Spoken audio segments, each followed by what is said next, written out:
जय हिंद। स्वागत है आप सभी का हैप्पी ट्यूटोरियल में। आज है 20 मई और आज के कुछ महत्वपूर्ण करंट अफेयर्स और उनसे रिलेटेड प्रश्नों को देखा जाएगा। यह कुमार गौरव सर की फुल पत्ती वाली क्लास आप सभी के सभी प्रतियोगी परीक्षाओं के लिए बेहद ही महत्वपूर्ण है, तो अंत तक आप वीडियो में बने रहिए। आइए स्टार्ट करते हैं। यदि आपको इस वीडियो की पीडीएफ चाहिए तो आप डिस्क्रिप्शन बॉक्स में ले सकते हैं या फिर हैप्पी ट्यूटोरियल टेलीग्राम ज्वाइन कर लें, जहाँ पे आपको डेली की डेली पीडीएफ प्रोवाइड की जाती है। आइए आज का हमारा पहला प्रश्न है, स्टार्ट करते हैं। अंतर्राष्ट्रीय संग्रहालय दिवस कब मनाया जाता है? तो अंतर्राष्ट्रीय संग्रहालय दिवस हर वर्ष 18 मई को मनाया जाता है और इसकी शुरुआत हुई थी 1977 ईस्वी से। और इस वर्ष की थीम जो है, इस वर्ष की थीम है the power of the museum. The power of the museum इस वर्ष की थीम है।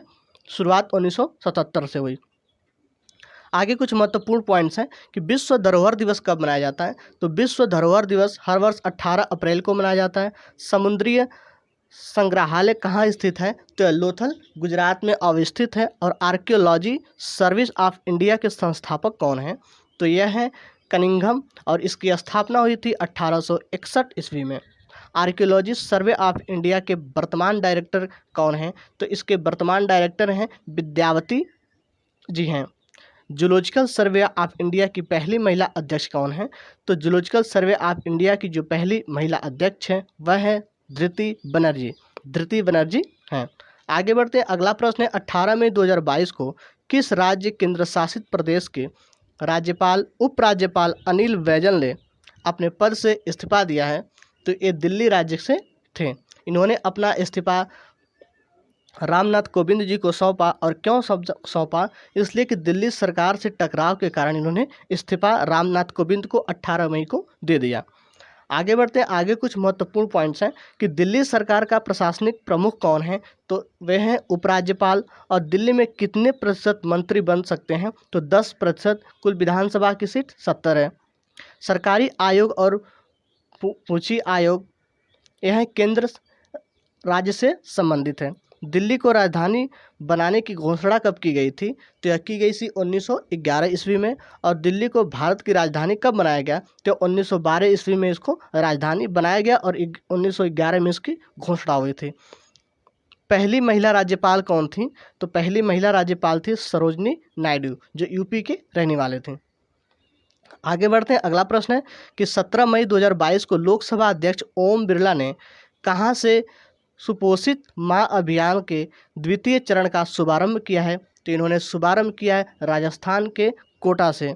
यह चरण है, दूसरा चरण है। सुशोभित माँ अभियान की शुरुआत इन्होंने 19 फरवरी 2020 से किया और इसकी शुरुआत करने वाले थे ओम बिरला। इसका उद्देश्य था कि 1000 गर्भवती महिलाओं और लड़कियों के पोषण के लिए 17 किलोग्राम की पोषण किट प्रदान की जाए। पहले चरण में किया गया और दूसरे चरण में 2000 महिलाओं के लिए और बूंदी 1000 महिलाओं के लिए शुरुआत हुई थी। आगे बढ़ते हैं। बेटी बचाओ और बेटी पढ़ाओ योजना कब शुरुआत हुई थी? तो यह पानीपत हरियाणा से 22 जनवरी 2015 से इसकी शुरुआत हुई थी।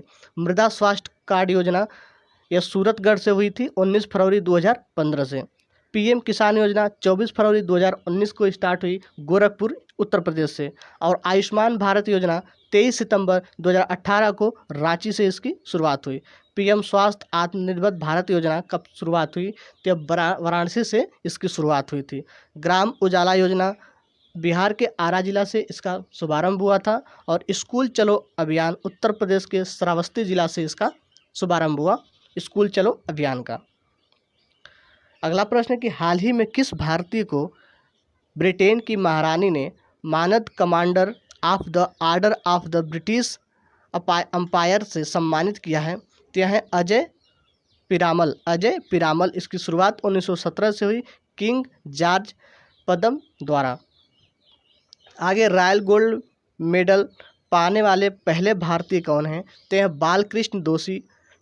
टेपल्टन पुरस्कार फ्रैंक विल्सन। पहली बार यह पुरस्कार मदर टेरेसा को दिया गया 1973 ईस्वी में। टेम्पल्टन पुरस्कार। रामानुजम पुरस्कार किससे संबंधित है?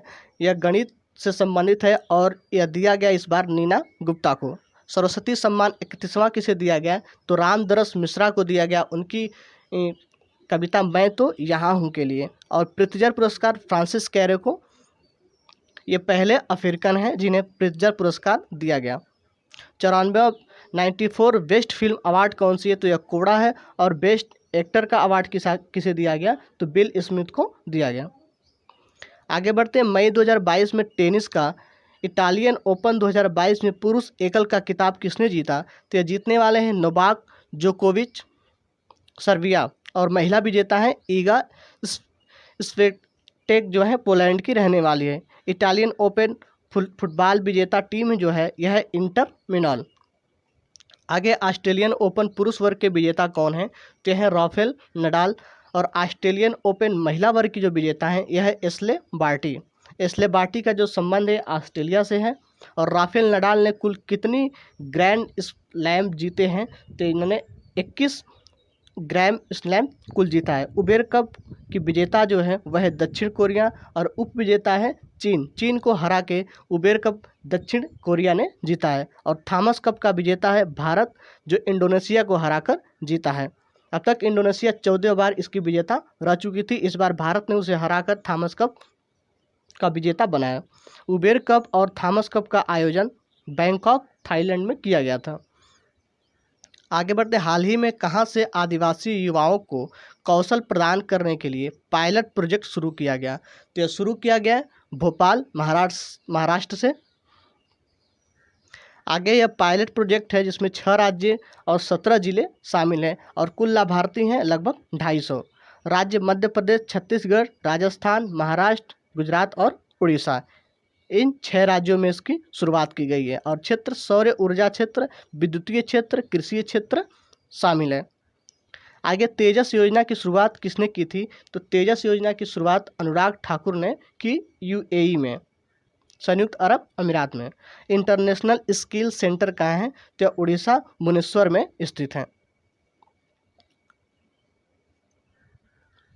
अगला प्रश्न है कि अक्सर चर्चा में रहने वाला हंसा एनजी क्या है? तो एक उड़ान प्रशिक्षण विमान है जो अक्सर चर्चा में रहता है। एनजी का मतलब है न्यू जनरेशन, जो लॉन्च करता है CSIR द्वारा लॉन्च किया गया। ये चर्चा में क्यों रहा? क्योंकि हंसा एनजी मतलब न्यू जनरेशन का 7000 से 8000 फीट की ऊंचाई पर सफल परीक्षण किया गया, इसकी वजह से यह चर्चा में रहा। CSIR की स्थापना कब हुई थी? तो 1942 में। और इसके अध्यक्ष कौन थे? खुद प्रधानमंत्री। हेलिना क्या है? तो हेलिना एक नाग का हेलीकॉप्टर वर्जन है। हाल ही में एंटी शिप मिसाइल का हवा में पहली बार परीक्षण हुआ। यह कहाँ से किया गया? तो चांदीपुर, उड़ीसा से इसका परीक्षण किया गया। शांति स्वरूप भटनागर पुरस्कार किसे दिया गया? किसके द्वारा दिया जाता है? तो विज्ञान के क्षेत्र में CSIR के द्वारा दिया जाता है। अगला प्रश्न है 19 मई 2022 को ब्रिक्स के विदेशी मंत्रियों को बैठक की मेजबानी किसने की थी? तो यह करने वाला है चीन, वांग ई में किया गया इसकी बैठक ब्रिक्स की। ब्रिक्स की संकल्पना किसने दी थी? तो यह दी थी जिम ओ नील ने 2001 में इसकी संकल्पना दी थी। ब्रिक्स देशों में दक्षिणी अफ्रीका को कब शामिल किया? तो 2010 में दक्षिणी अफ्रीका को ब्रिक्स में शामिल किया गया। ब्रिक्स की पहली बैठक कब हुई थी और कहाँ हुई थी? तो यह पहली बैठक यकीन्सबर्ग, रूस में 2009 ईस्वी में हुई थी। और इसकी 13वीं बैठक भारत में 2021 में संपन्न हुई और 14वीं बैठक 2022 में चीन में हुई। आगे की आसियान में कुल देश सदस्यों की संख्या कितनी है? तो आसियान में कुल 10 देश हैं और आसियान का जो मुख्यालय है वह जकार्ता में स्थित है। यूरोपियन यूनियन में कुल 27 देश हैं और इसका मुख्यालय जो है ब्रुसेल्स, बेल्जियम में अवस्थित है। नाटो में कुल सदस्य देशों की संख्या 30 है और नाटो का मुख्यालय जो है वह भी ब्रुसेल्स, बेल्जियम में स्थित है। सार्क में कुल 8 देश हैं और सार्क का जो मुख्यालय है वह काठमांडू में अवस्थित है। और ब्रिक्स 2021 की 13वीं बैठक भारत में और ब्रिक्स 2022 की 14वीं बैठक चीन में हुई। फीफा विश्व वर्ल्ड कप 2022 का कहाँ आयोजित होगा? तो यह दोहा, कतर में इसका आयोजन होगा। और हॉकी विश्व कप 2023 कहाँ आयोजित होगी? तो यह भारत के उड़ीसा में इसका आयोजन किया जाएगा। आगे हाल ही में किस के द्वारा विश्व शासन संकेत WGI जारी किए गए हैं? तो यह विश्व बैंक के द्वारा जारी किया गया। इस संकेत से भारत की रेटिंग नीचे गिरी है और इसका प्रभाव है निवेशकों पर नकारात्मक, निवेशकों पर नकारात्मक प्रभाव डालता है। आगे कुछ पॉइंट से देखते हैं। विश्व बैंक और IMF का मुख्यालय कहाँ स्थित है? तो इन दोनों का मुख्यालय जो है वाशिंगटन DC में स्थित है। विश्व बैंक और IMF की स्थापना ब्रिटेन और वुड्स सम्मेलन में हुआ था। IMF की नवीनतम देश कौन है? तो 190वां देश जो नवीनतम है वो है एंडोरा। HDI के कितने आधार हैं? तो कुल 3 आधार हैं। पहला प्रति व्यक्ति आय, जीवन प्रत्याशा और साक्षरता, यह HDI के 3 आधार हैं। WTO की स्थापना जो है वह 1 जनवरी 1995 ईस्वी में हुई और इसमें कुल सदस्य देशों की संख्या 164 है और नवीनतम जो सदस्य है वह है अफगानिस्तान। WTO के महानिदेशक कौन हैं? तो यह है नागोजी ओंकाजा, जो नाइजीरिया की रहने वाली हैं। वर्ल्ड प्रेस फ्रीडम इंडेक्स में भारत की कौन सी रैंक रही? तो 150 रैंक रही भारत की। वर्ल्ड प्रेस फ्रीडम इंडेक्स जारीकर्ता कौन है? कौन जारी करता है वर्ल्ड प्रेस इंडेक्स? तो यह जारी करता है रिपोर्ट विदाउट बॉर्डर्स जारी करता है। सिंधु जल समझौता कब हुआ और किसके किसके बीच में? तो 1960 में हुआ, भारत और पाकिस्तान के बीच में। आगे 26 मई से 27 मई 2022 को आयोजित राष्ट्रीय महिला विधायक सम्मेलन 2022 की मेजबानी किस राज्य विधानसभा द्वारा की जाएगी? तो की जाएगी केरल विधानसभा द्वारा इसका आयोजन किया जाएगा। इसका उद्देश्य है लैंगिक समानता और महिला सशक्तिकरण।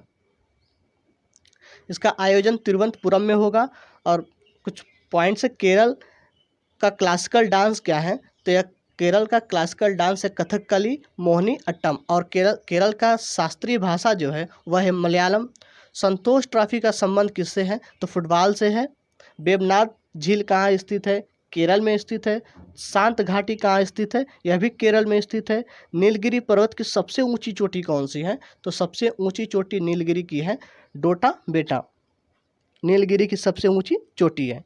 केरल के वर्तमान मुख्यमंत्री कौन है? तो हैं पिनराई विजयन केरल के मुख्यमंत्री हैं।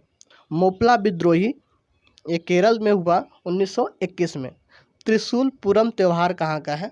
तो यह है केरल का है।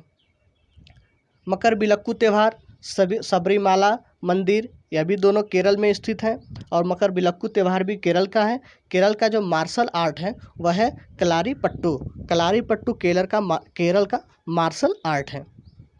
आगे सुप्रीम कोर्ट ने अखिल भारतीय फुटबॉल महासंघ के मामलों को प्रबंध के लिए पूर्व न्यायाधीश AR देव को अध्यक्षता के 3 सदस्यों की प्रशासक समिति का गठन किया गया है।